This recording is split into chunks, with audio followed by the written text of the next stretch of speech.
Hello everyone, and welcome to VOD of Consciousness with Sientir.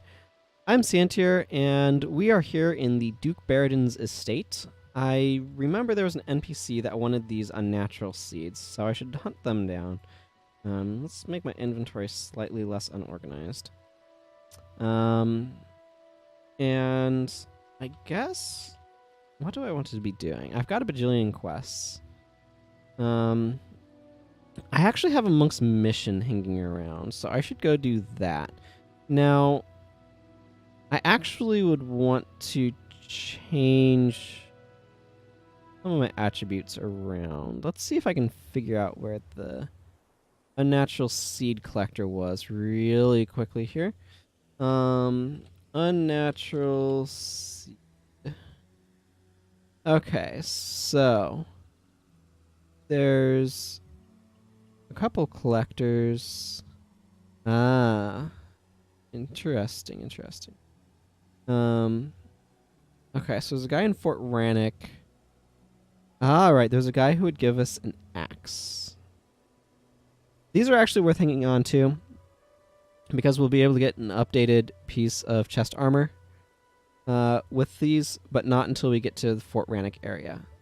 So I'm going to hang on to these unnatural seeds for now, but we're not going to do anything with them. So one of the things that I'm going to do, though, is because I'm going to do this monk's mission quest. Probably not going to be a secondary monk, but let's see. I don't really have. Ideally, I would not use a sword in there because there's going to be a lot of enemies that are skeletons, and they resist this. So actually what I might do is, let's see, did I still have that? Yes, I did. Where were you, Walden? Okay, so I'm going to actually do this. I'm going to switch from swordsmanship to axe mastery. Go ahead and put on executioner strike and cyclone axe. Obviously I can't use these yet, and I'm nerfing myself, but what I want to do is, down this way is a fine fellow named Walden. And Walden has an axe I can trade him these unnatural seeds for. Yeah, you can see him right up there, Walden. So we're going to go visit Walden, and we're going to give him these unnatural seeds, and he's going to give us an axe that's actually worth using. I'm going to enjoy this music and some water while I go there. So here's this battle axe exchange. And now I have an axe that is not terrible. So let's go ahead and drop to this and put on this set of stuff. And now I have an axe that I can use. Yeah, that's the business there. So the reason why I want to use an axe, bleeding is a really strong condition, like I was saying early on in the game. But one of the issues is there's a bunch of skeletal enemies in here. And one of the things that this game has is there's, I guess you could call it an attribute or a trait. Here's Paulus the Abbot, of fleshy. If an enemy is fleshy, then there's a number of conditions you can inflict on it. Such as bleeding, poison, disease. If an enemy is not fleshy, they're immune to those diseases. You also cannot raise corpses from them. So a lot of the restless corpses and various undead in this area are not fleshy, therefore you cannot bleed them. You'll also notice that thing just like instantly died. And it's because it has the sort of undead tag, which means it takes double damage from holy damage, which Bane Signet, for example, deals. So Paulus is going to be using things like probably Bane Signet and Banish. I'm not sure what skills he has. I should have talked to Necromancer and Moon Knight, but whatever. We can do that second time. That's fine. So anyway, we're going to be dealing with these corpses to some extent. Like, I can use that, and you'll notice it deals a bunch of damage to him. So the main thing is we're going to just have a constant minor amount of health degeneration while we're in the area. I can use my Signet to restore my health, but Paulus doesn't have the ability to do that. So we're going to need to just save our energy for throwing the occasional Orison of Healing on him. And it will be vaguely obnoxious, but not too big of a deal. Why he doesn't have an himself a healing skill? I don't know. It would be trivial for that to actually be the case, but it's just to teach us about healing other people, I suppose. And here's the mural of Dwayna. I really like the art style on these murals. I think they're really beautiful.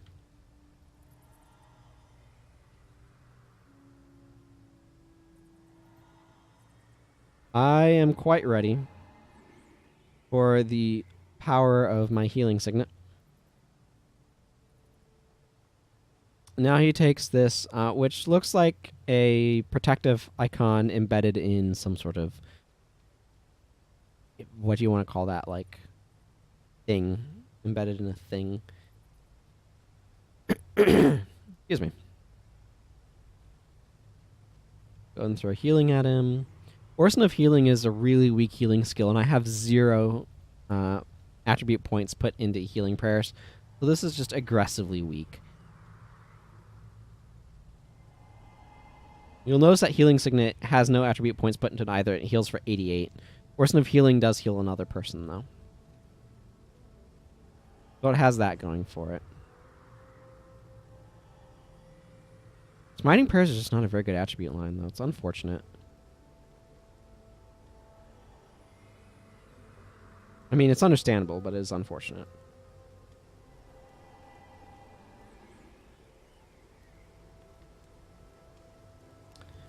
So, one of the things that's really important with this quest is to make sure you don't get ahead of yourself. You have to kind of stay behind Paulus, and he's going to run through sort of the zone portal. You want to make sure he goes through the zone portal and you don't zone ahead of him, because that can cause problems with the quest, and you might have to kind of repeat it. I feel like I remember that happening to me before. Man, I wish I had, like, charge or something so I could make him run faster, but I don't. I mean, I wish I had charge so I could make myself run faster, but here we are. Just making our way up here. Bop. And eventually, he's going to make his way out. You can see there's quest markers up there. That would be Necromancer Moon. Or Mune? Or, I don't know. How do you want to pronounce M-U-N-N-E? English has a weird relationship with the letter E at the end of words. Sometimes you pronounce it and sometimes you don't. So, like, right now, I think, yeah, we can talk to Brother Menlo for our reward at this point. So I'm going to go ahead and do that. And Brother Menlo is going to be all like, "Oh, you should be you should be a monk." And I'm going to be like, "No." He says, "You have done quite well for your first task. Paulus reports his findings are most promising, and I think you might have great promise as well to advance among monks." No thank you. Now, there is kind of the common build of the, quote, whammo, warrior monk, so W-A-M-O, whammo, that, you know, is kind of a traditional early build or whatever, but frankly, I'm not particularly interested. I am interested in talking to her. So she has a couple of things. She says, an adventurous one. What brings you to the dark today? So there's the rites of remembrance. The dead are restless. Buried here are many brave warriors who sacrificed their lives defending Ascalon from foreign guilds from the south and the bestial Char to the north. They wonder if it is not too much that their sacrifices be remembered and honored. Someone must place candles on the 4 stands commemorating their actions so they will know we have not forgotten them. And then the other one is the Necromancer's Novice. So it says, not everyone can be a necromancer. For example, one of my latest students went into the catacombs to summon a dark entity. Since he hasn't come back, I can only surmise his creation probably ate him.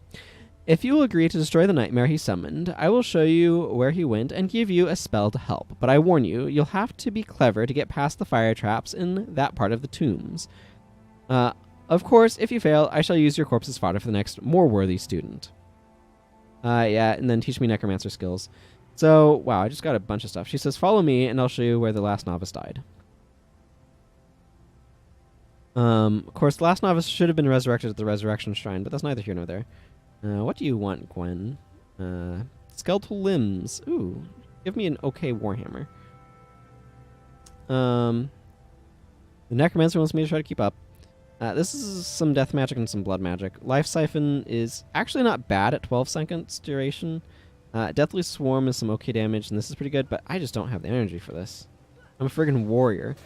Warrior is, like, the least capable of being a spellcaster, because they have the smallest pool of energy, and they have the worst energy regeneration. And even of professions outside of prophecies, like the Paragon has the same energy. Like, no, I think Paragons actually have a 30 base energy pool. So they have a higher energy pool, but they have the same rate of regeneration. But anyway, the point that I was getting at is that Paragon's primary attribute line is entirely dedicated to energy management, so it's a bit more resilient in terms of energy pools that way. Deadly Swarm is probably pretty good here, though. It kind of didn't work, but probably pretty good. Yeah, okay, that was not terrible. So, what we're gonna do is just keep following. I wonder how I could do if I just wandered into the Hall of Heroes. I wonder what the actual competition is like these days. That's an interesting question. Oh, there's a skeletal limb that I don't need. But like, oh, is there something I can actually raise this from? The heck? Here we are. Are you ready? Oh, okay. There's a devourer corpse that was over there that I can raise this very weak bone minion from. So we come into here where there's these flame geysers. And the flame geysers are going to explode on something that walks into them. That demonstrates to us how they work. And that'll exhaust them. You can see the corpse of a previous guy right there. Not terribly useful, but you know, there it is. I'm gonna go ahead and fight this Carrion Devourer. Carrion Devourers are warriors. You probably saw them beating the snot out of me at some point in time when I was doing some of the Young Heroes of Tyria stuff in Ascalon. Oh, I got a bad axe. Great. So this is not difficult, but you can see, oh, well, how are we supposed to get through here with this gigantic flame geyser in the way? Oh, okay. We summon a minion, it runs to us, and then explodes the flame geyser. Which is doing a lot better than apparently that poor novice was doing. I don't know. There's a Tomb Nightmare down here.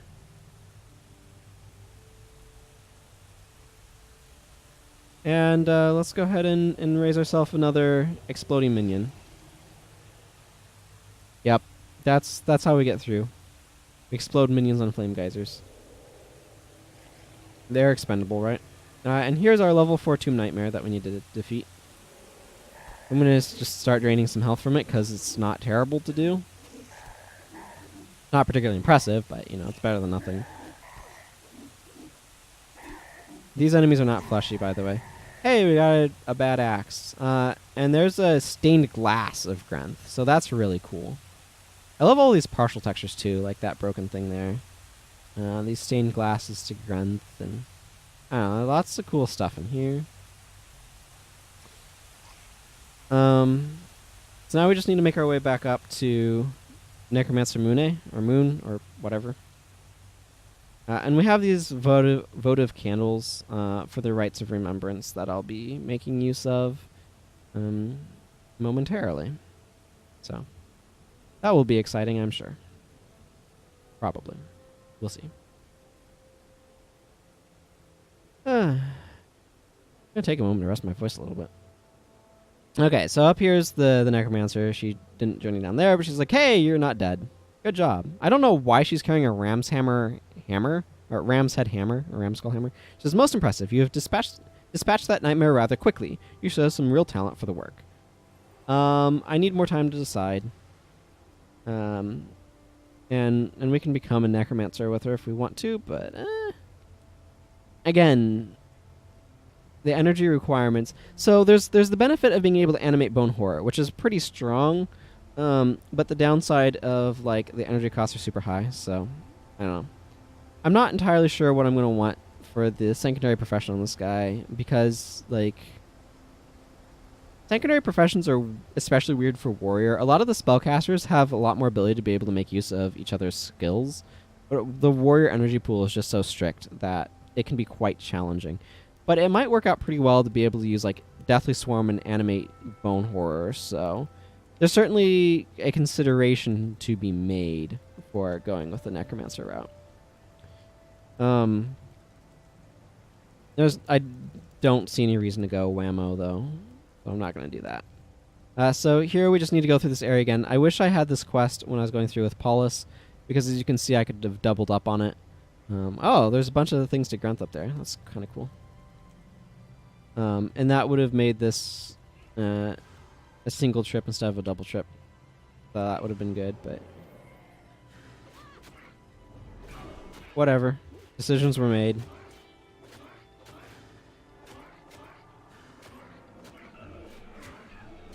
I'm a little hesitant to use Healing Signet just because it means I'll take additional damage, but not enough to matter apparently.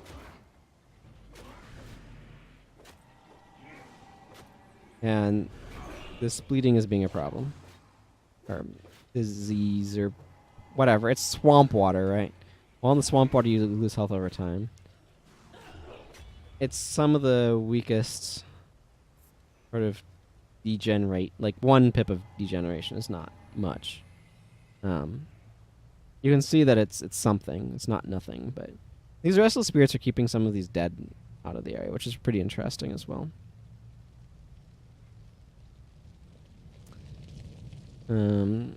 Okay, so I want to go ahead and make my way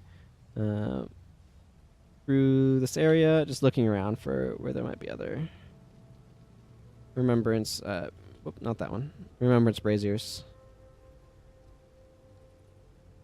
Brazier is very similar to Brazier, isn't it? Okay, so that completes that quest.